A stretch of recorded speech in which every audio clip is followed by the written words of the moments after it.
New York State getting inducted into the International Boxing Hall of Fame. He is Jim Gray here on the Rich Eisen Show. How are you, Jim?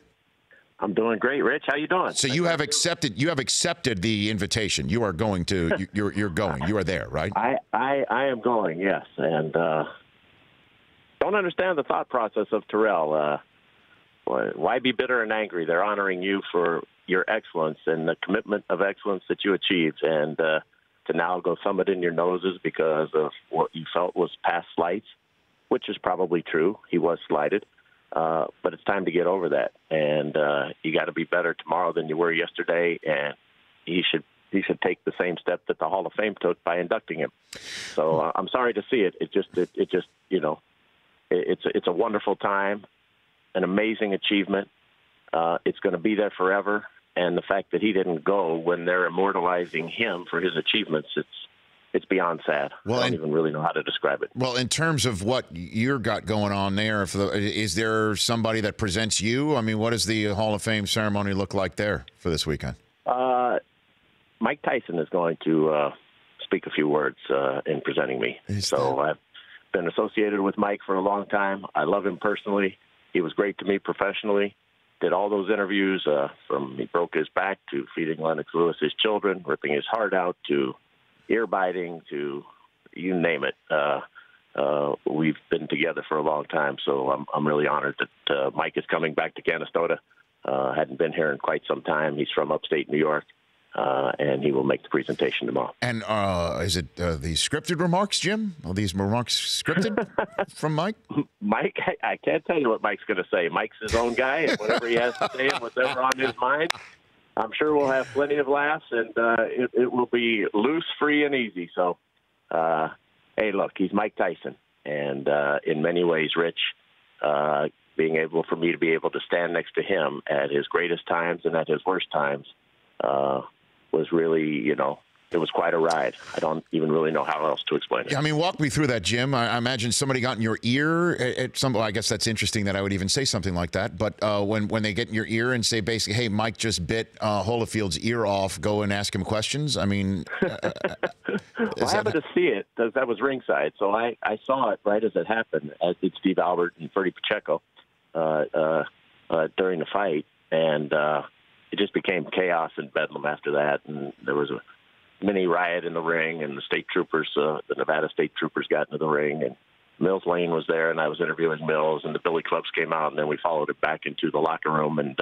it was Don King who actually procured the interview, because I don't know that Mike would have come out, but Don was walking in behind me with John Horn and Rory Holloway, and I said, Don, these people have paid $50, $60, I forget what it was at the time.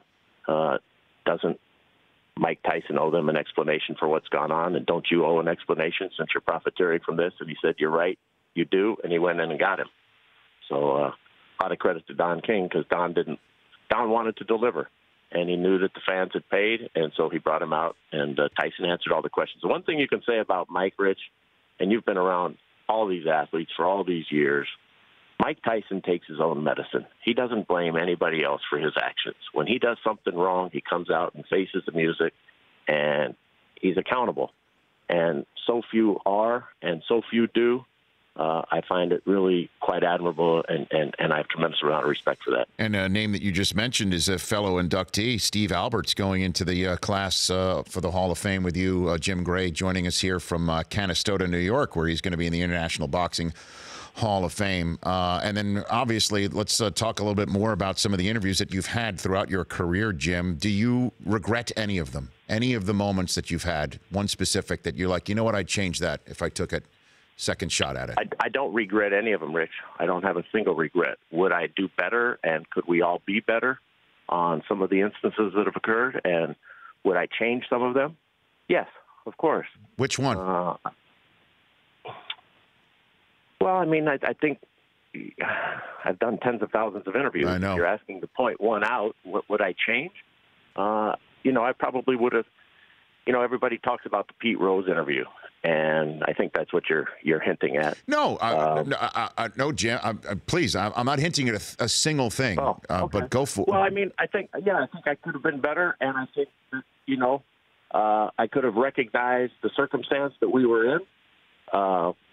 And I made a mistake that night by not watching the television monitor. I was in the dugout with the New York Yankees at Atlanta Stadium at the time, and the whole ceremony fell flat where I was watching from, because it was in shallow center field, just past second base.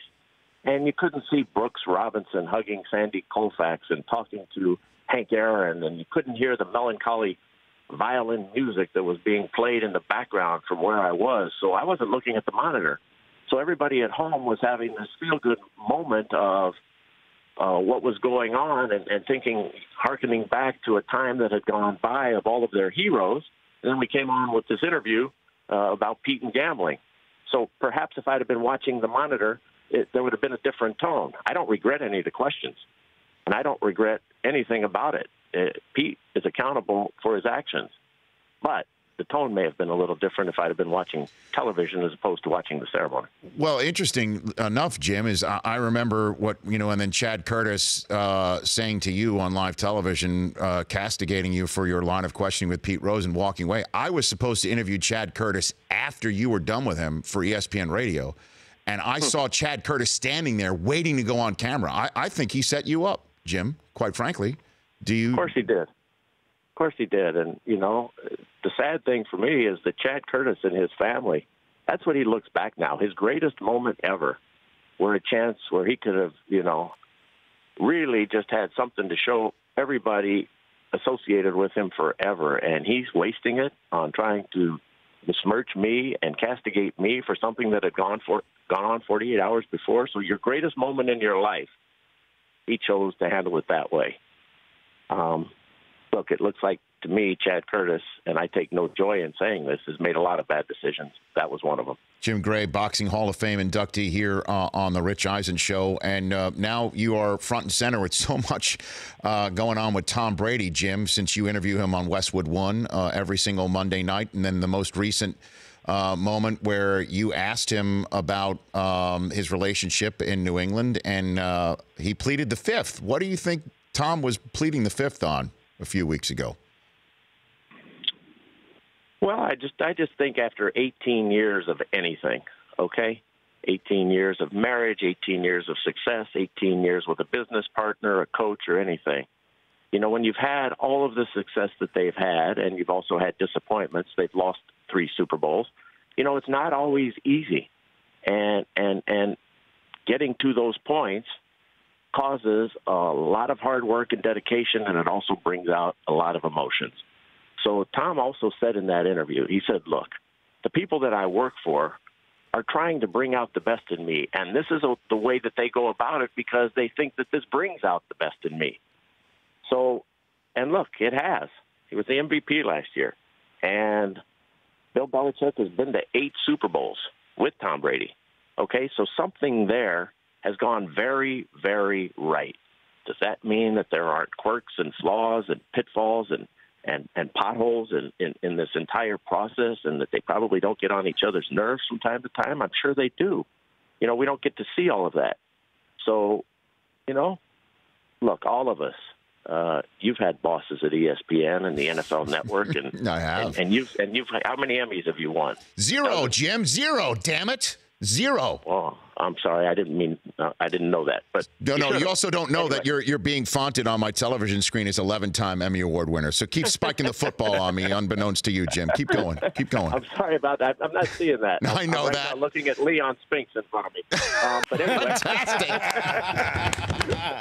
Fantastic. But here's the thing. You like to be appreciated and an arm put around you instead of always constantly, trying to be gotten the best out of. So perhaps that's where he was going. I don't know. It's only in Tom's head. He only knows how he feels. I can't tell you how he feels, and I can't tell you how you feel. Only he knows how he feels. So at that moment when that question was asked, that's how he felt. But yesterday he said he had a good relationship with Coach Belichick, and I'm sure they do. How can they not? I mean, do they want to go to dinner and play golf with each other every day? No, but how many people do you take home that you work with every day and say, let's go to dinner tonight? Let's go out and hit the links tomorrow. Let's go play tennis. What about racquetball? I mean, it's a working relationship, and it's worked very well. few more minutes here with Jim Gray on the Rich Eisen show. And now LeBron's got his decision coming up. Jim, any chance of decision 2? Any chance that we get you out there? He's got a big one coming up in July. What do you think, Jim? Well, decision 2 went with Lee Jenkins. No, it's true. Okay, so decision 3? By the way, yes. All those folks who were so unhappy with ESPN and me and LeBron on the decision, there was nothing different about decision 2. It was just written. It was delivered through a media outlet. It was, you know. So, where was the uproar over that? Because the writers had one of their own do it as opposed to one of us. So there was no difference. The difference is the hypocrisy. So I don't know how LeBron will choose to let the world know this time. I haven't asked him. I wish him the best. He's been tremendously loyal, as has Maverick Carter and Rich Paul and Randy Mims to me. And, you know, I hope he finds a place where he can go, where he'll be able to continue his pursuit of this astonishing career, this miraculous career that we've all been able to enjoy. So that's a no. But I don't know that he knows. I don't think that he knows. I mean, people say it's Los Angeles, or it's Philadelphia. Maybe he's going to Houston. Or maybe Miami's back in the mix, or he may just stay where he's at. I mean, anybody who tells you that is just guessing, because no one knows, because I don't think that he knows. I agree. And so that's a no. There will be no decision 3 with Jim Gray and LeBron James, is what you're saying. There will be a no. If there will be, I'm unaware of it. So, I mean, last one for you, Jim. I mean, you were the reporter during Malice in the Palace. I mean, we just talked about the decision with LeBron and all the stuff with you know, Pete Rose, baseball. I mean, and now here you are going into the Boxing Hall of Fame. I mean, to what do you owe being in the middle of so much of your career, Jim? Well, I've had the good fortune to be employed by a lot of people, and have been at the right place at the right time, and, you know, hard work and dedication. And I've had great relationships. I've had tremendous relationships, and I wouldn't trade my life and my circumstance with anybody on the planet. I'm really fortunate, really lucky. And so I attribute the whole confluence of events to what I just said, and luck. I mean, you know, you can't pick yourself for all of this. I mean, you can't. Yeah, say, hey, I want to be in the Hall of Fame, and then they put you in. I know. You know? I know. We had Artest here just a couple weeks ago. He said he's become friends with the fan that threw, you know, the beer at him, that started the whole thing off. It's just unbelievable, some of these stories and how they've turned out, Jim. And that's what happens, Rich. You know, you just don't know in life. I'm going to say it tomorrow in my speech, or Sunday in my speech, that I never would have thought that all of these things could have happened. But I never particularly ever remotely contemplated the fact that I would be standing next to a man who bit off another man's ear, and that man would become one of my best friends and one of the people who I most respect and admire, and am genuinely happy every time I'm in his company. Jim, really appreciate the time. Congratulations on your induction. And I'm hoping I get to, you know, even within 10 of your Emmy total at some point. Well, thanks for having me on. You do a great job. My best to Susie, and I hope to see you soon. Yes, best to you and yours as well, Jim Gray. Congratulations on the Boxing Hall of Fame right there. The Rich Eisen Show, weekdays at noon Eastern on Audience.